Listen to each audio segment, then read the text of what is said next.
Episode 13 of Chez Benson, a very, very special guest to me. A guy I've always looked up to, Mike Weir. Johan, how are you, How are buddy? you? I'm doing good.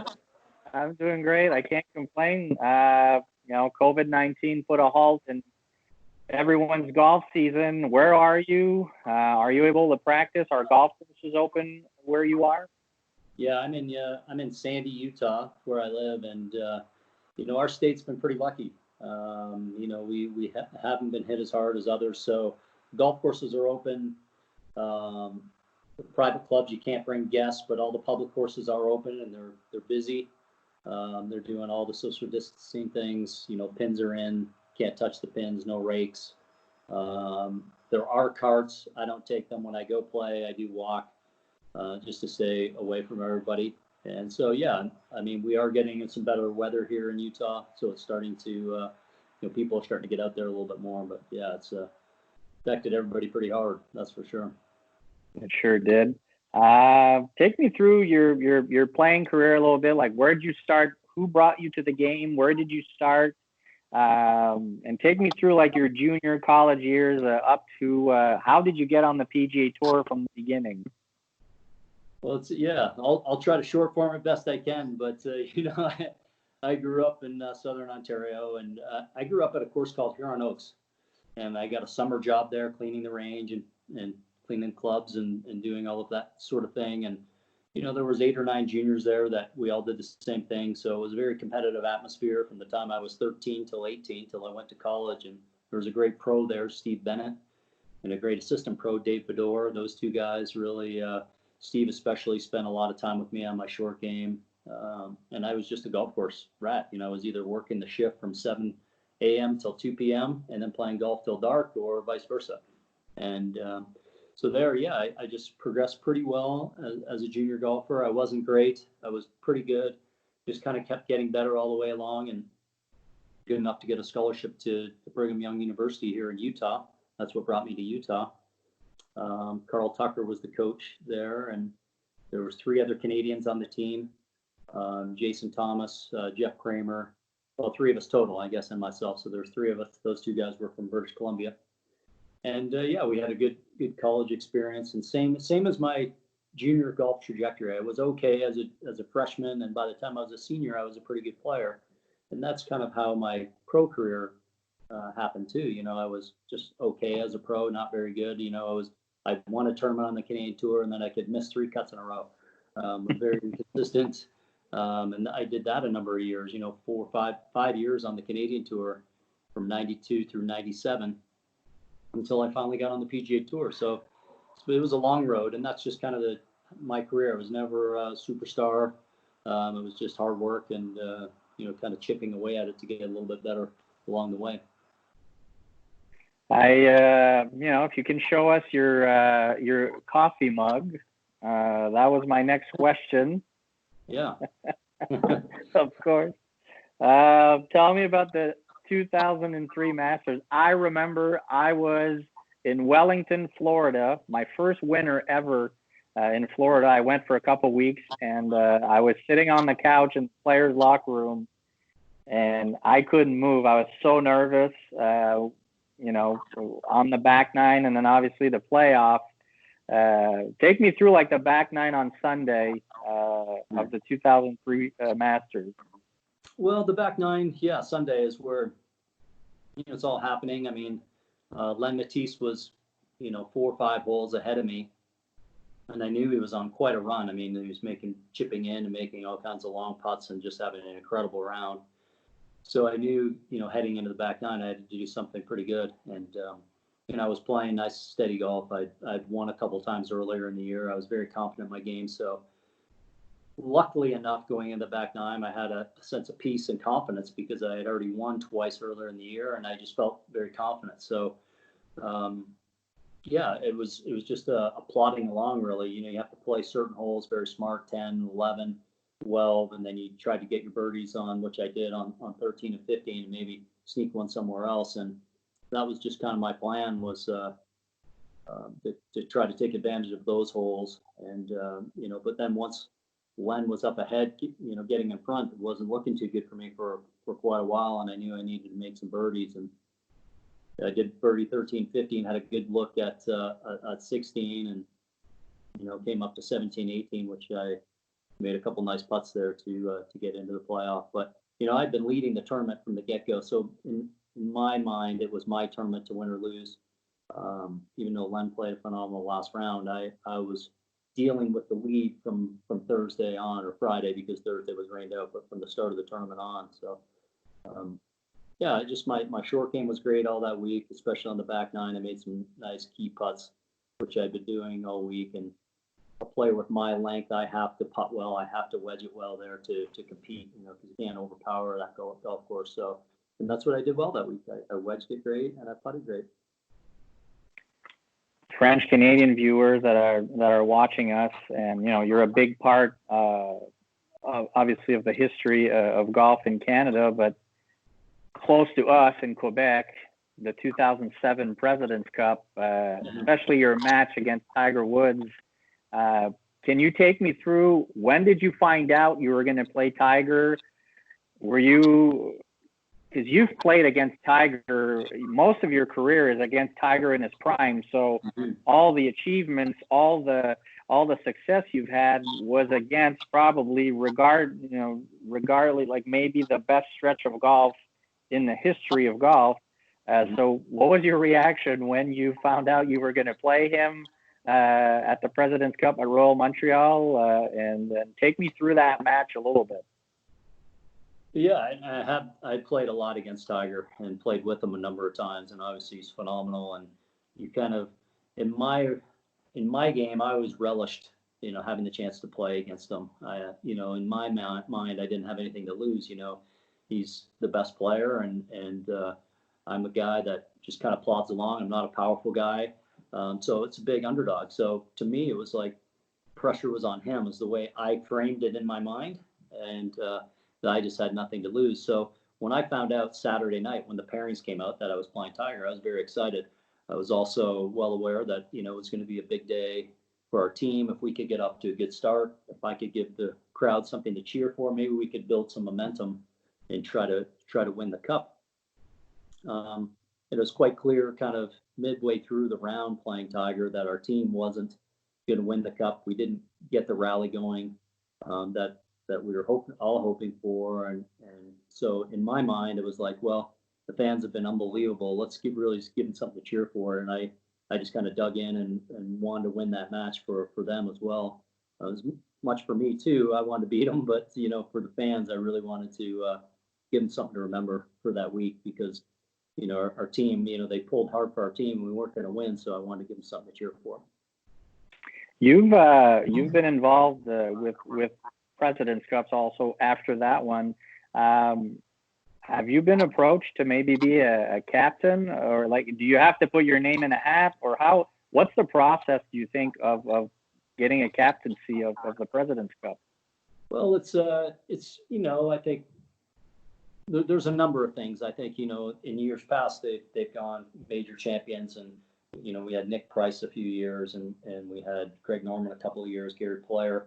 Ernie chose to do it just 1 year, and now we've moved on. Trevor Immelman's going to do it. He has great connections with the Golf Channel, and he's following the players all the time. I think that's really important. But Ernie came up with a great thing. We have a really great foundation with our team now, and I think it's all internal. Picking the next captains are going to be, I think, a culmination of all the guys talking about who they want to have as the next one, and who's going to be the next guy up.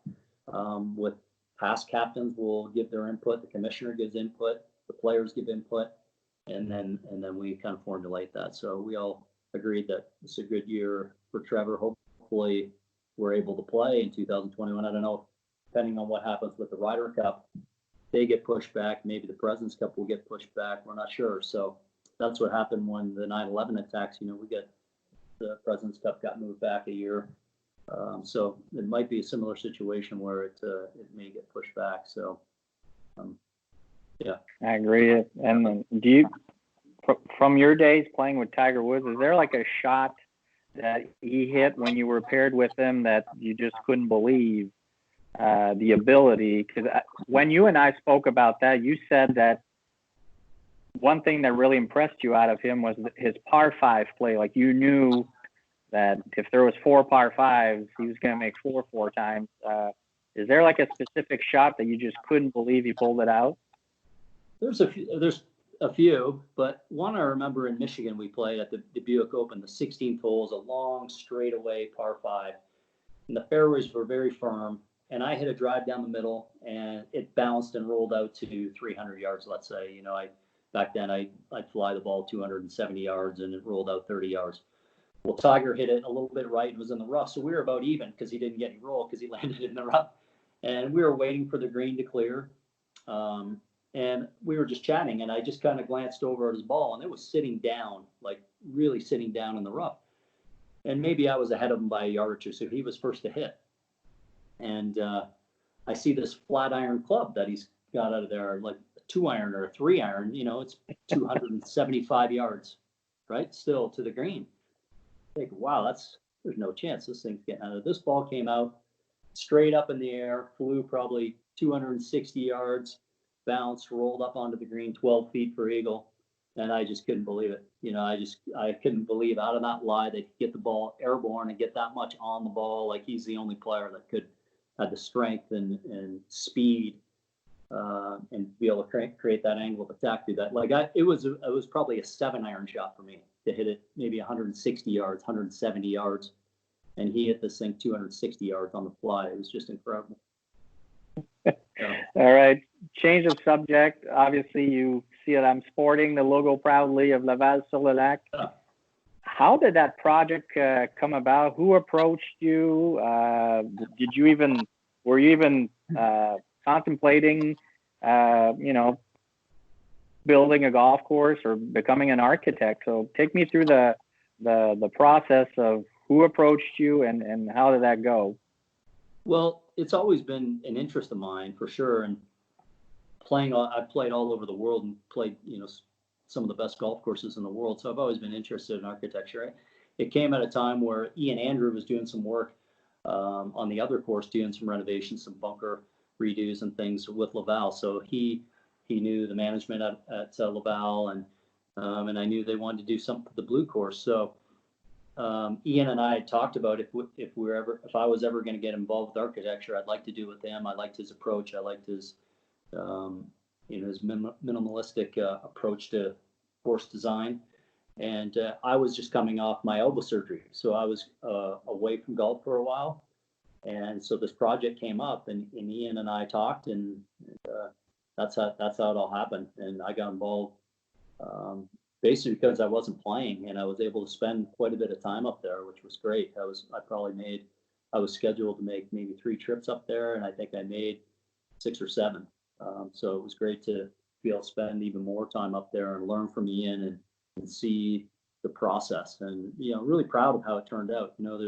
It's interesting when you get involved with a project like that, the roadblocks that come up, different water features and landlocks and how you got to work around it. And but our approach was really to make it playable for everybody, keep the front of the greens open, or some older members or women players who can't hit the ball as high, and they can play a bump and run or putt it from off the front of the green. But our approach was you could still make it hard for tournament golf if you get the greens fast, if you kind of shave down the edges and the ball runs away even further, or you could grow it up and make it some longer grass. So our approach was agronomy. You can make it as hard or as easy as you want with agronomy, depending on what kind of tournament. For your bigger tournaments, let's get it firm and fast, and the course will play hard with the contours and the elevated greens. But if you want to play it less hard, you let the grass grow just a little bit more. And Luke, your superintendent there, is one of the best I've seen. He's unbelievable. So I had a chance incredible there. It's been a couple summers now. A couple summers ago I was there, and I was really impressed at how well the course has grown in and how it's starting to play now. It's starting to play a little firmer. So yeah. Really what was the inspiration behind the layout or the green complexes? Did you inspire yourself from maybe a part of the world, a region of the world, or golf courses you've played in the past? There's a little bit of Augusta. I think some of Seminole there in Florida, which maybe you've played. You played Seminole. I have, yeah. Some of the roll-off areas there at Seminole, which is known as one of the better courses, and fun around the greens. I want to make it, I think I've heard some members say it's very hard, but to me, it gives everybody an option. You can take a 60-degree wedge and flop it up, or you can take a 9-iron and bump it in, or you can putt it. And so whatever, in my mind, whatever level golfer you are, you have options. But for a better player, when you have more options, that makes it harder, because then you can get in your head. If you're off a tight lie, you're like, well, maybe I should flop it. Maybe I should bump it. Maybe I should putt it. Where maybe the 18 handicap only has one shot. So they just putt it every time. So I always felt like that's great for stuff around the greens, and makes it a little bit more difficult. I have a very fun member who wrote me a message. Her name's Susie Sicut, and she's begging you to change the 5th green. She just can't handle it. But it's so that you said the last time you were at Laval was maybe a couple years ago, or? Yes, it was two summers ago. All right. And what's next? What's next for you? You're turning 50 soon. You plan on playing on PGA Tour Champions quite a bit? Yeah, I'm going to focus on that and play hopefully a lot out there once we, whenever that is, whenever we get back. But yeah, I'm excited about that. A lot of the guys that I played a lot of my practice rounds with, a lot of golf with, are all out there. O'Meara and, all those guys that I played a lot of practice rounds with, Davis Love, Freddie Couples, all those guys. So be excited to get out there with them. I bet, to see old friends and all that, guys that you've played at the beginning. All right, viewers question. Okay. David Allard wants to know. He's a golf professional also at Laval. How often do you visit the tour vans? And part B to that question: will that affect you if they're not allowed to be on site when the schedule resumes? Yeah, I visit them not every week. I probably change my grips 3 or 4 times a year. I check my lies and lofts probably once a month. So yeah, it'll have an effect, but not as much. Some guys are there every week. They're changing, trying different things, trying different shafts. I'm not that guy. I don't do that as much, so I don't think it'll affect me. I can do some from home here before I leave. And if I'm only out there for a couple of weeks, that's fine. And then when I come home, if I need to make any adjustments, I can do that here. So I don't think it'll affect me as much, but some guys it may, the guys that are real tinkerers and trying different things all the time, it may affect them. How many clubs do you usually travel with? Like, do you have a spare driver, spare wedges with you? Yeah, I carry one extra driver just in case something happens in travel, or you're just not driving good. You want to try something different. And, sometimes I carry a 3-iron, 3 and 4 iron. I bring those with me, or the rescue clubs, depending, if it's really windy and if I want to keep something down, maybe I'll drop one of my rescues. So those are the things that I may interchange. Okay. Martin Duchamp wants to know, what's the hardest course for you to prepare mentally? I think the hardest ones were always the U.S. Open, probably, because, most of the time they were new courses. You're very difficult, very demanding, and precision was so important. So trying to get your game plan down from Monday to Wednesday was always difficult, trying to get that prepared. I mean, a lot of the other tournaments on the PGA Tour, as you've been on tour for a number of years, you get used, you know how to play them. So, there's not a lot of change year to year. There's subtle changes, but not big changes. But U.S. Opens, I felt like, were always the most tough to prepare for mentally. All right. Al Paulus wants to know, do you think that players are going to lose more balls since no fans are going to be there to find them? Yeah, possibly. Possibly. You could get one lost here and there. You go play with your buddies sometimes. You hit one, and you lose it. Where you don't think you lose it. Under a leaf or something or whatever, right? So, yeah, that could happen. All right, Yogi's rapid fire. You ready? Yep. Worst shot you've ever hit on tour? Worst shot I've ever hit on tour. Boy. I'm trying to think. I've hit tons of bad ones out there, but the worst one. I'm trying to think of one that when it counted, maybe. Like you cold top one at some point, or? I've never cold. Oh yeah, I did. I topped one at the Players Championship. That was probably the worst one I've ever hit. On number 10, 11, 12. It's a short hole. That's just a layup hole. I think I was hitting like a 5-wood to lay up, and I topped it right in the water and made a great 5 because I had to drop there, laid it up again, hit a wedge on, and made it for 5. So it was a great 5. That is worst shot you've ever seen hit from a playing partner, like a shot you couldn't believe the guy hit. Worst shot that I've seen on tour. Oh boy, I can remember one worst shot I've ever seen in the Pro-Am was we were playing at the. I can't think of one on tour that would be just tour player would be maybe the worst shot, but this Pro-Am sticks out in my mind where the guy hit one and he shanked it and it hit the tee marker. It was behind the tee marker, hit the tee marker straight to the right, and there was a road just to the right of us, and it started going down the road, and it kept going backwards. So it was like a negative 400-yard drive. That was maybe the worst shot I've seen. Our team was dying laughing. This thing was going backwards the other way, 400 yards down the road. Yeah. I remember in my caddy days, caddying for Mark Hubbard, I've never been so scared on a course. It was a Pro-Am at Colonial. You know how all the fairways are right next to each other? I mean, you could hear 4 from everywhere, and almost got hit. Favorites? Are scary. Now, you might have to be careful with this answer. Favorite sport team? Oh, Detroit Red Wings. Oh, okay. I was expecting maybe the Leafs, but no, you got to pass on that. Your favorite on-course adult beverage? On-course adult, an Arnie Palmer with a little vodka in it. If I was gonna have one, that's probably it. Excellent choice. And lastly, other than my swing, of course, a swing you wish you had. I think right now McIlroy. I think of the players today, McIlroy.